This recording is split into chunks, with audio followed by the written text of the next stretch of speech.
Uma das últimas mensagens que Daniel Porcaro enviou no dia em que foi preso, logo de manhã, foi para o ministro Alexandre de Moraes.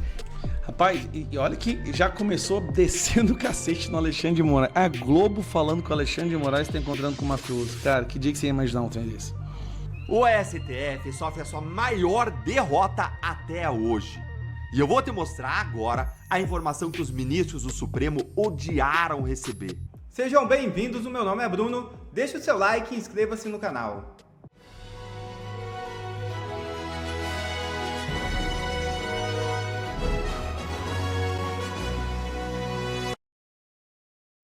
Urgente, famoso cantor que fez o L é preso com drogas em aeroporto. É isso mesmo. O cantor João Gordo, vocalista da banda Ratos de Porão, foi abordado na manhã deste domingo no aeroporto de Confins, em Belo Horizonte, após agentes identificarem a posse de entorpecentes durante o procedimento de inspeção de segurança.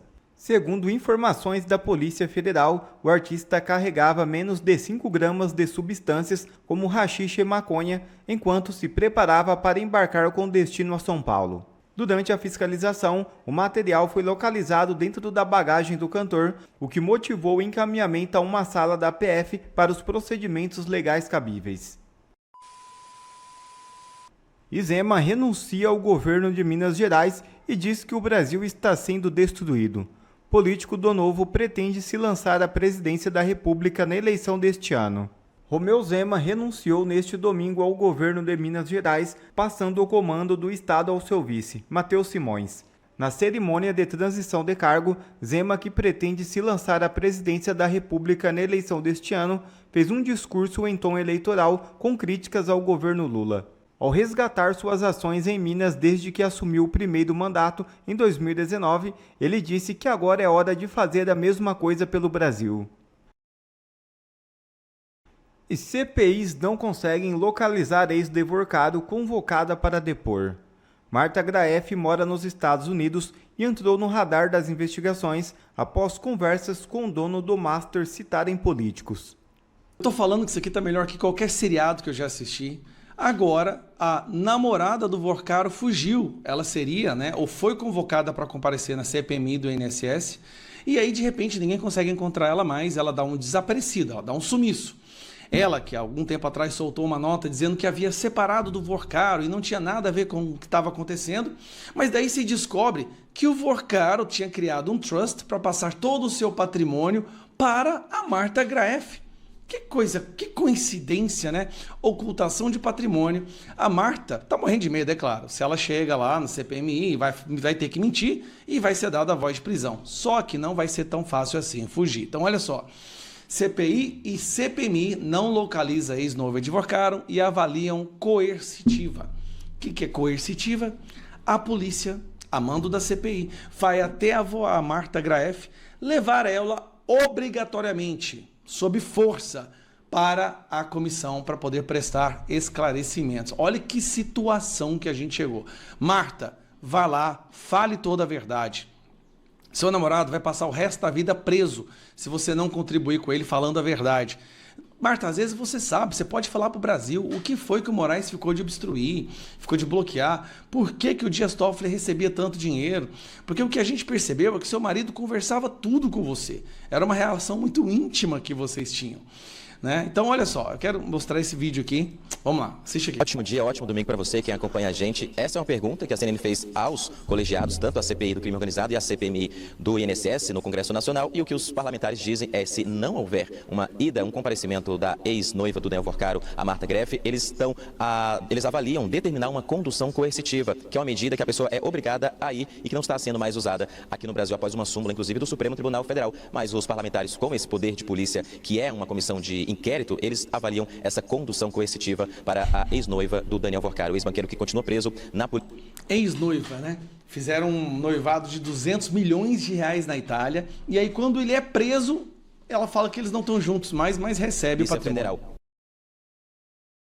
Mas por que, Carol, que a ex-noiva foi convocada, que é diferente de um convite, ela é obrigada a ir para as duas comissões, um depoimento inclusive marcado para amanhã, já na segunda-feira? É porque há uma suspeita de que o Daniel Worcaro ocultou o patrimônio, passando alguns bens, inclusive abrindo um trust no nome da Martha Graff e ocultando patrimônio, enviando bens para o nome dela, segundo inclusive mensagens trocadas entre os dois em posse da CPMI do INSS, essas mensagens que foram analisadas pelos parlamentares. Então o colegiado aprovou essa convocação, mas eles não estão conseguindo localizar a Martha Graff, que mora nos Estados Unidos há 20 anos, pelo menos. E ela que ficou noiva, teve um relacionamento com o Daniel Worcaro por mais de um ano. E nessas mensagens, inclusive, que a própria CNN também teve acesso, há muitas trocas de informações do Worcaro falando de autoridades, falando de ministros, falando de pessoas do Judiciário, do Supremo Tribunal Federal também, então, e outras pessoas também do setor financeiro, como banqueiros. Por isso que a CPMI do INSS e a CPI do crime organizado querem tanto ouvir a ex-noiva do Daniel Worcaro para ajudar nas investigações. Quando a gente trouxe uma informação desse envio de bens do Daniel Worcaro para a Martha Graff, a gente conversou com a defesa dela, o advogado Lúcio de Constantino, e na época ele disse que ela não tem nada a ver com isso, teve um breve relacionamento e que o patrimônio dela continua igual. Mesmo Um breve relacionamento no que o cara fez uma festa de noivado de 200 milhões lá na Itália. É um breve relacionamento. antes do relacionamento e após terminar o relacionamento com o Daniel Worcaro. Então a gente tem que continuar acompanhando para saber se ela vai ser localizada amanhã ou não, e a condução coercitiva. Estão tentando entrar em contato com ela, tentaram os telefones e os e-mails, ela não respondeu nenhum. Obviamente ela não vai comparecer amanhã, vai ser obrigada a ter uma coercitiva, só que o que a gente precisa é prolongar, né, a extensão, né? A gente precisa prorrogar essa CPMI do INSS, e o André Mendonça é o relator dessa prorrogação, e a gente, porque o Alcolumbre está fazendo de tudo para enterrar essas. Cara, olha que loucura, o presidente do Senado é um dos caras que mais está protegendo o maior esquema de corrupção e os corruptos envolvidos no Brasil, da história brasileira. Como que esse cara virou presidente do Senado, cara?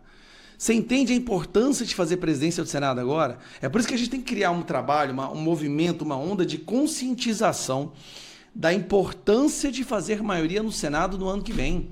Nunca foi tão importante um voto para Senado como foi agora, para a gente fazer um presidente do Senado, para que esse sim possa dar início a um processo do impeachment. Aí vai vir Moraes, Toffoli, Gilmar Mendes, Flávio Dino, essa porcariada toda que está se ocupando, que sequestrou a instituição da Suprema Corte Federal.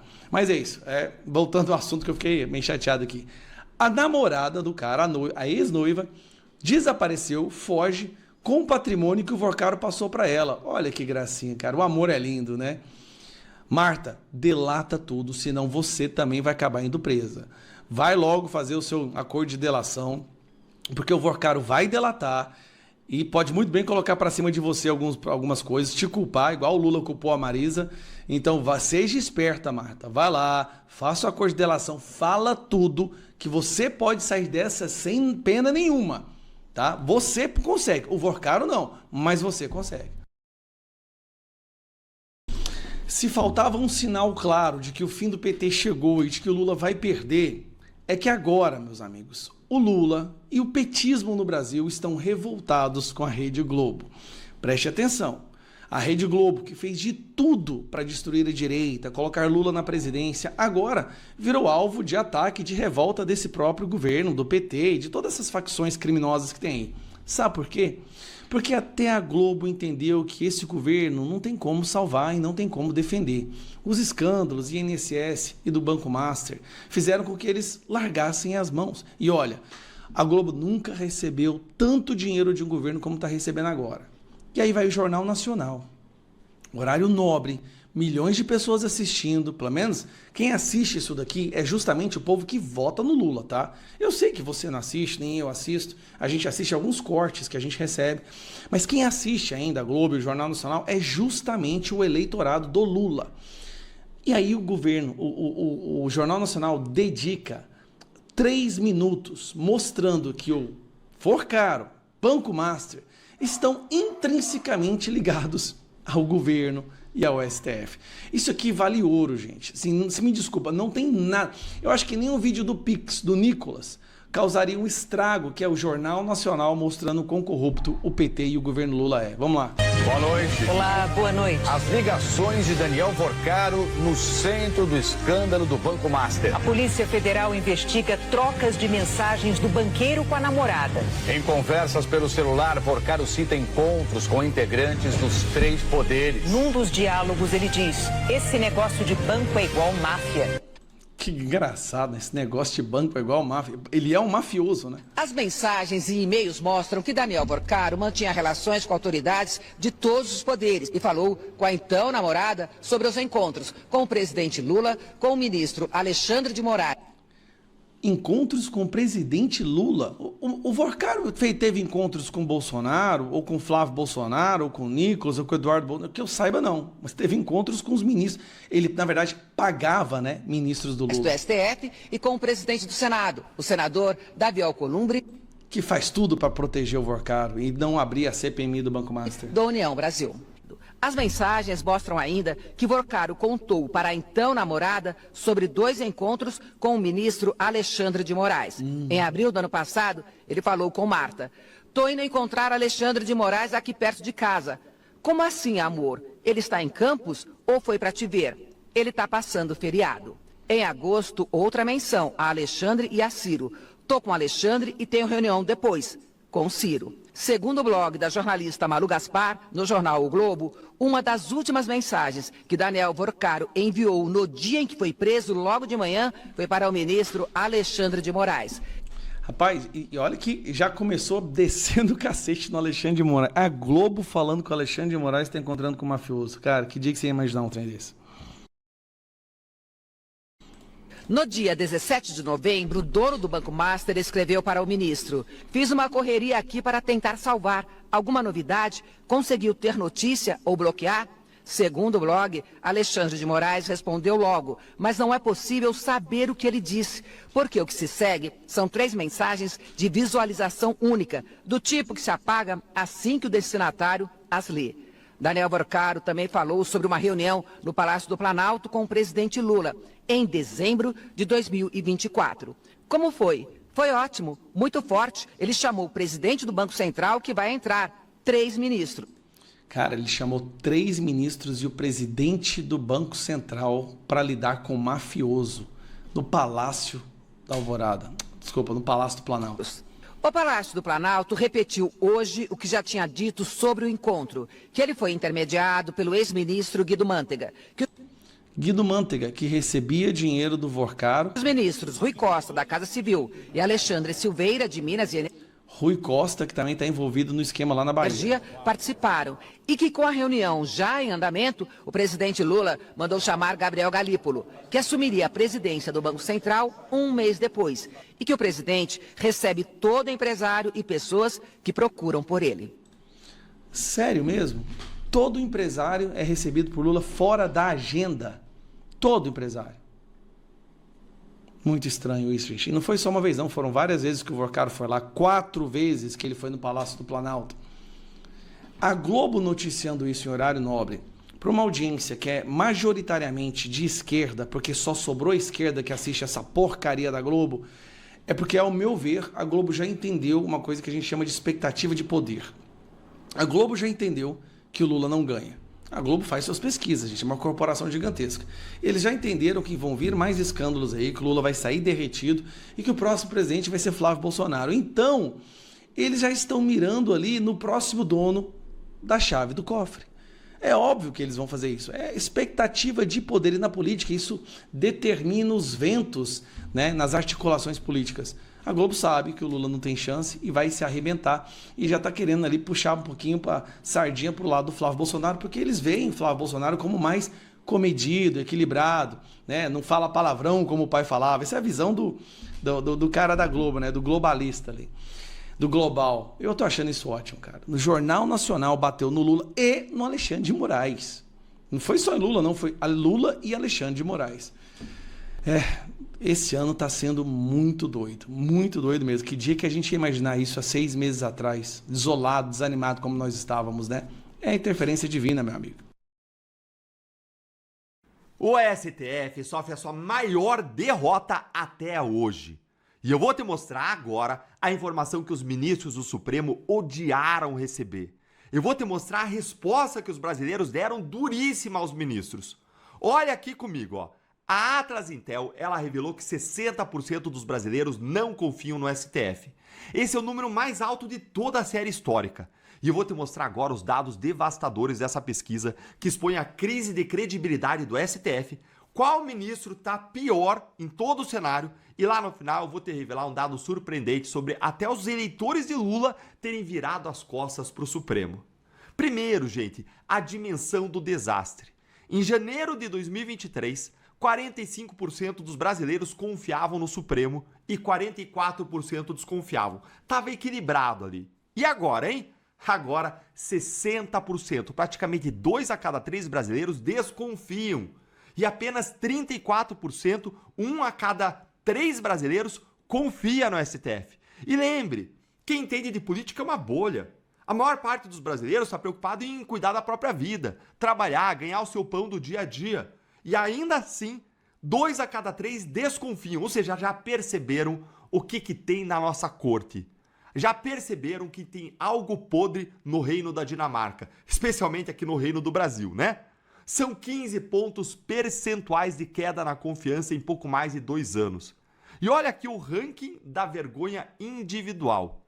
Dias Toffoli lidera esse ranking. A parte vermelha é a rejeição. 81% de avaliação negativa. Isso mesmo, gente. 4 a cada 5 brasileiros. E tem mais. A rejeição do Toffoli subiu 31 pontos percentuais desde agosto de 2025. Ou seja, o brasileiro está entendendo o que está acontecendo no Supremo. E aqui está o dado bombástico. 50%, para ser mais exato, 49,3% dos brasileiros defendem o impeachment de Dias Toffoli por suspeitas de ligação com o caso Master. Quase metade do país já entendeu o que está acontecendo e quer o impeachment de um ministro do Supremo. Em segundo lugar, finge a surpresa, vem ele, Gilmar Mendes, o dono do Pátio dos Milagres. 67% de rejeição. Seguido de quem? Adivinha? Ele, Alexandre de Moraes, é o próximo, ó, 59% de rejeição. E olha a ironia, gente. O Gilmar, que passou o voto inteiro, no caso Vorcaro, na sexta-feira, criticando clamor social, pressão pública, ele é rejeitado aí por 67% da população, 2 a cada 3 brasileiros. Talvez ele devesse se preocupar aí com o clamor social real contra ele mesmo. Como disse o ministro Joaquim Barbosa, lá na época do julgamento do Mensalão, sai às ruas, ministro Gilmar. Sai às ruas sem seus seguranças, para ver o que vai acontecer. E tem um número devastador, que mostra o quanto que as pessoas rejeitam, o quanto as pessoas criticam, o quanto as pessoas se encontrarem na rua, elas têm um desdém, elas têm uma vergonha dos ministros. 59,5% dos entrevistados avaliam que a maioria dos ministros do STF não demonstra competência e imparcialidade. 2 a cada 3 brasileiros, ou para ser mais precisos, quase 6 em cada 10 brasileiros acham que os ministros são incompetentes ou parciais, ou ambas as coisas. E aqui vem um dado técnico importante. 66%, 2 a cada 3, acreditam que tem envolvimento direto de ministros no caso Master. Eu fico até surpreso que não é 100%, né? Não é, gente, um possível envolvimento. Não é uma suspeita vaga. Esse 66% acreditam que tem envolvimento direto. Mais ainda, 77%, 3 a cada 4 brasileiros, acreditam que tem muita influência de políticos, partidos ou grupos de interesse nos julgamentos do Supremo. Então, a imagem que a população do Supremo é clara. STF nosso não é independente. Não tem liberação contra riscos à soberania. Lembra que eles estavam, soberania, o Supremo é independente? Não, a população tem uma imagem clara de que não tem independência nada no Supremo. O Supremo é capturado por interesses políticos. E olha aqui a questão técnica constitucional. 53% acham que o caso Master nem deveria ser julgado no Supremo, porque realmente não deveria. Daniel Vorcaro não tem foro privilegiado. Mas o STF avocou o caso para si mesmo. E a população percebeu a irregularidade. E agora vem a exceção que confirma a regra. Olha que exceção que confirma a regra. André Mendonça. É o único ministro com uma variação positiva maior aí do que a variação negativa. 43% positiva contra 36% negativa. Mendonça é justamente quem assumiu a relatoria do caso Master e INSS e vem conduzindo com firmeza, correção, prendendo Vorcaro, autorizando a delação, resistindo a pressões. E a população percebe quando o ministro age com integridade. E aqui está o dado que eu prometi para você desde o início, que é surpreendente. Entre os eleitores de Lula, a percepção positiva do STF caiu 22,7 pontos percentuais desde 2025. E a negativa subiu quase o correspondente, 19 pontos percentuais. Gente, isso é extraordinário. Até o eleitorado que tradicionalmente viu o STF como aliado do governo, defensor da democracia, virou as costas para a corte e entendeu que lá cheira mal o que acontece lá dentro. Quando você perde até seus próprios aliados políticos, é porque a crise está profunda. O STF está sofrendo sua maior derrota, a rejeição pela população brasileira. E essa derrota não vem de fake news, não vem de ataques coordenados, não vem de inimigos externos, vem dos próprios ministros. As próprias ações dos ministros é aquilo que a população acompanha e reprova. Por isso nós precisamos mais do que nunca orar pelo nosso país. Obrigado a você que assistiu esse vídeo até aqui. Deixe o seu comentário e não se esqueça de se inscrever no canal e deixar o seu like. Até a próxima!